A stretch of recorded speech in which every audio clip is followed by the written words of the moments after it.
Welcome back, kids. So, here we are at Whiskey Talk. I started the little Facebook group, Whiskey Talk. Kind of excited. Not much. It's been a while since I did a video. I know I did Johnny Walker Black. I'm not all that proud of that video. It was okay. Do what you do.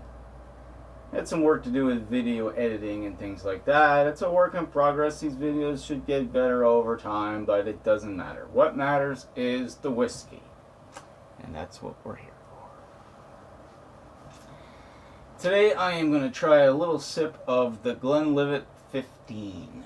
I wrote something about this on Facebook the other day, but now we're going to have a taste. It's backwards for me. I don't know if it's backwards for you, but the GlenLivet 15 French Oak Reserve. Blah blah blah. George Smith. Yada yada yada. Doesn't matter. What matters is the whiskey. So of course from Scotland, it's a Scotch. French Oak Reserve, where you know there's going to be a lot of oak taste here. I don't see anything on the label about finished in sherry casks or port wine or anything like that. So, sounds like this was straight up oak. Which to me actually is a little strange given the taste, but we'll get into that. French oak. So, usually they specify European oak. Macallan likes to brag about Spanish oak. This is French oak. What's the difference does the line in the sand make, really? Probably comes from the same set of mountains on both sides. I don't know, but we're going to experience this. So I bought a 3-pack of these little things, the 12, 15, and 18. Perhaps I should have started with the 12, I don't know. But the 15 is by far the most exciting to me and the best. Found the 18 to be boring, the 12 to be 12-year-old Scotch. Yeah.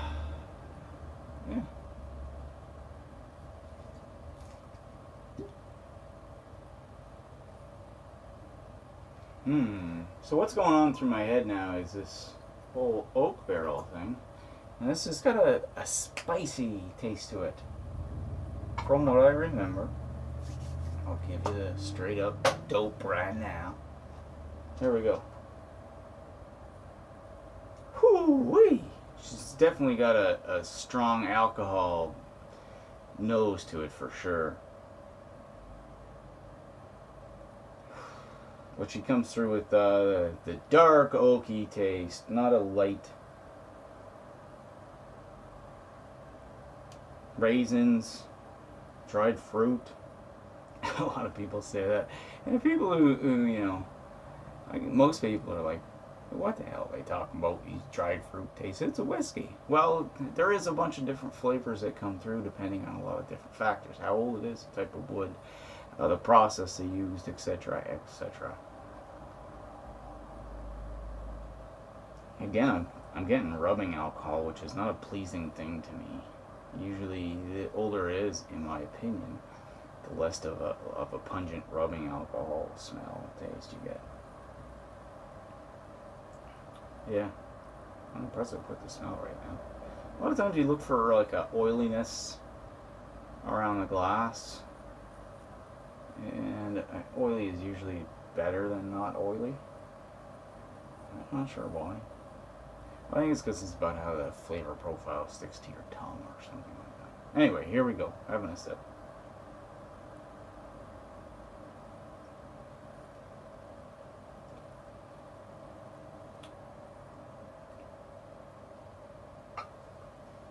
Spicy, spicy, spicy. Really, right off the bat. Crazy spicy. I wonder if please, chime in. I want to know if you agree with me on that, because maybe I'm crazy. It's definitely a long carry through on the taste. It's not what I would call smooth, but it's what I would call interesting. This spiciness. Sort of, it's the spiciest. I can still taste like a hot spice on the back of my tongue right now.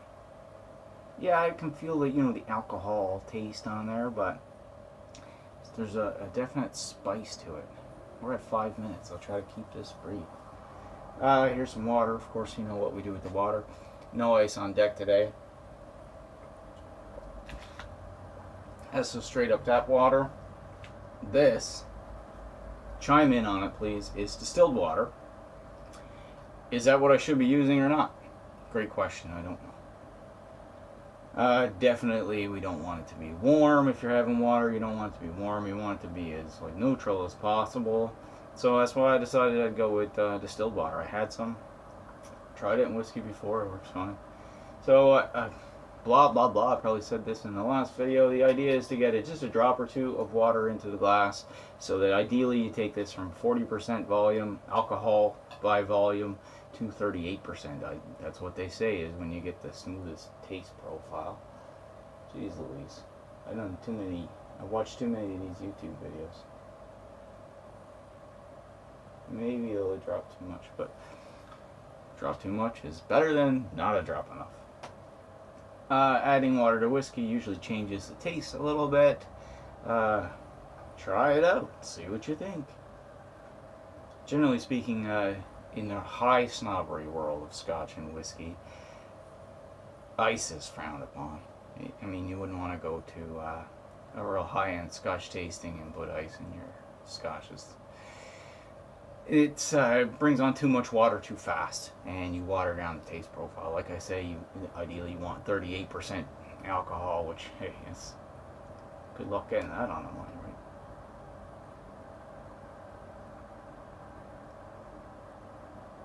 Rubbing alcohol, but not in the same sort of fierceness. Chocolate, maybe a little chocolate to that.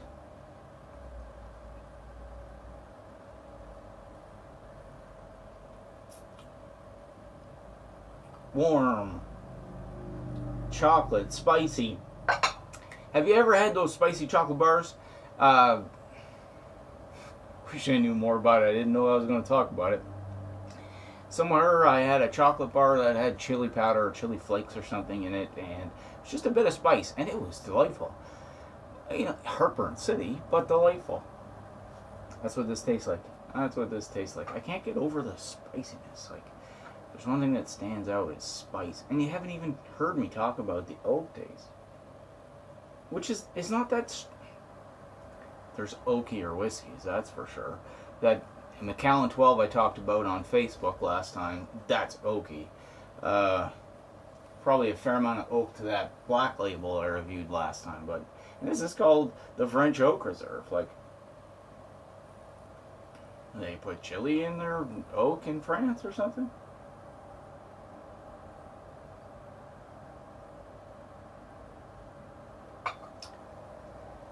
That dark taste of chocolate and coffee, and if you can relate the similarities between chocolate and coffee, the dark, bitter sort of taste that's enjoyable, that's what you're getting off of this. The chocolatiness comes through with a little more water. I found the rubbing alcohol and spiciness to be a little more prominent without the water. Not getting a lot of oak. Off the smell, you get some oak. You definitely take some oak off the nose.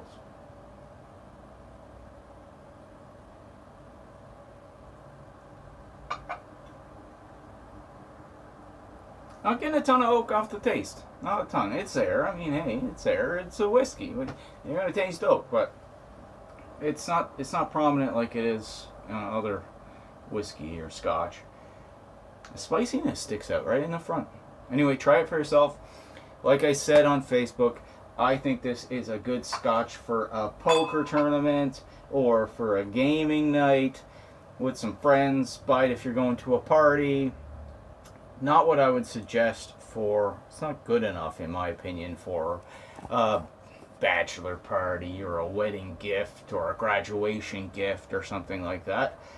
Definitely I would keep it to a party scotch. Might be a little expensive for a party scotch, but if you're in for something that's interesting, definitely give it a shot. But if you're a traditionalist, maybe keep back. Stay with the 12 or the 18. Anyway, that's it for today. Peace.